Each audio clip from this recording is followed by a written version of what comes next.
All right, boys and girls, we're going to read the story called Peter's Chair by Ezra Jack Keats. And as we read this, I want you to think about the ways that this story is realistic. What makes it seem real in comparison to some other stories that we read that are fiction stories or make believe?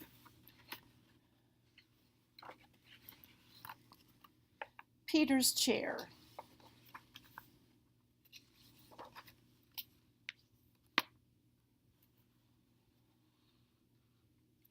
Peter stretched as high as he could.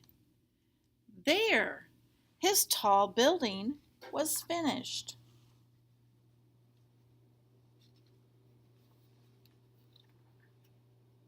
Crash!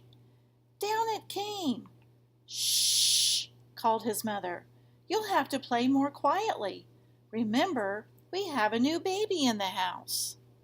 So if you notice in the picture, we have a little boy, and he's doing something that all little boys like to do. He is building a house or a tower with some different items that he has in his room. And he has a dog that's acting just like any dog would when something falls over. It takes off running. Peter looked into his sister Susie's room. His mother was fussing around the cradle. That's my cradle, he thought, and they painted it pink. I get the feeling that Peter is not really happy right now about having a new baby sister at his house, which is very realistic because a lot of you have had younger brothers or sisters come into your house. So you have to make a few changes during that time.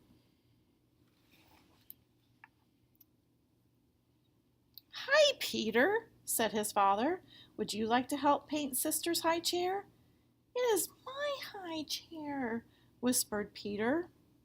So again, we have something realistic happening. Here's Dad dressed to paint, and he is repainting Peter's old high chair for his new baby sister. Now, as we go on, why don't you see if you can find some of the things that help you to know that this story is a realistic fiction. He saw his crib and muttered, My crib, it's painted pink too. Not far away stood his old chair. They didn't paint that yet, Peter shouted. He picked it up and he ran to his room. Do you really think Peter's going to be able to fit in that chair anymore? He's kind of outgrown it, I think. That shows you that he's gotten bigger. It's not really made for him anymore. Oh, look. Do you see some realistic things happening here? His little puppy dog is trying to comfort him. Let's run away, Willie, he said. Peter filled a shopping bag with cookies and dog biscuits. We'll take my blue chair, my toy crocodile, and the picture of me when I was a baby. Willie got his bone. They went outside and stood in front of his house. This is a good place, said Peter. He arranged his things very nicely and decided to sit in his chair for a while. Oh, look, I see he's brought his things along with him that he was talking about. And those are some realistic things, as you can tell. We all have toys. We all might have a chair. We have pictures of ourselves when we were a baby. But he couldn't fit in the chair. He was too big. Are you noticing a lot more things that are real? His mother came to the window and called, Won't you come back to us, Peter dear? We have something very special for lunch. Peter and Willie made believe they didn't hear, but Peter got an idea.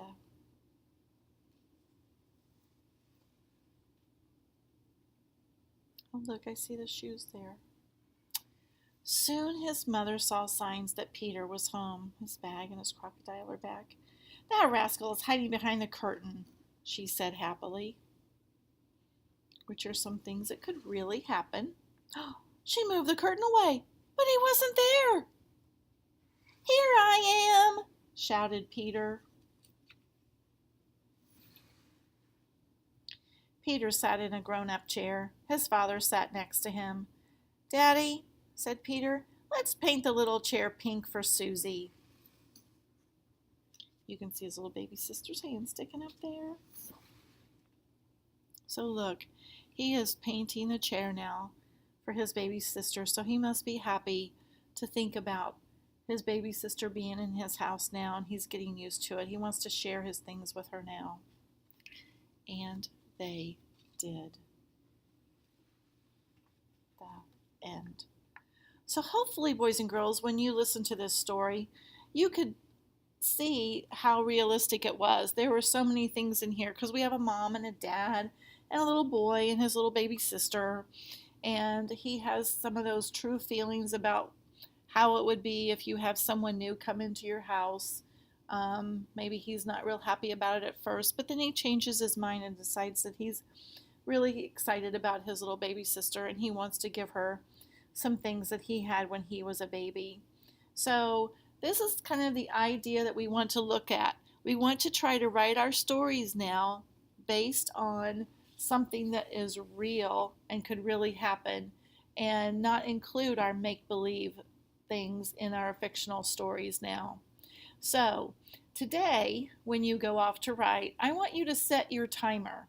You set your timer for reading all the time, and this time I'd like for you to set your timer for 30 minutes. And I would like for you to work on your story for that amount of time and then bring it back to school. You don't have to have it finished. If you get one finished in that 30 minutes, that's great. But if you don't, that's okay too.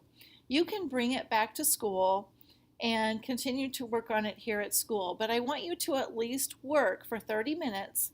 Think about your character that you want to put in your story. Think about the different things that your character might be doing.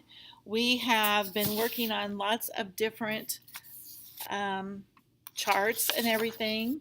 So you want to make sure that you have that pretend character. Make sure you give your character a name. Come up with a place where they're going to be. Figure out some kind of trouble they might get into, or small life adventures, and stretch it across your pages to the point where you find a solution to your problem or their adventures have ended. And before you start, you want to make sure that you plan touch and tell. Sketch your pictures on the pages to kind of get you started, and then go back and write your sentences. And like I said, if you don't get finished, that's fine. You can bring it back to school and just work on the ones that you have,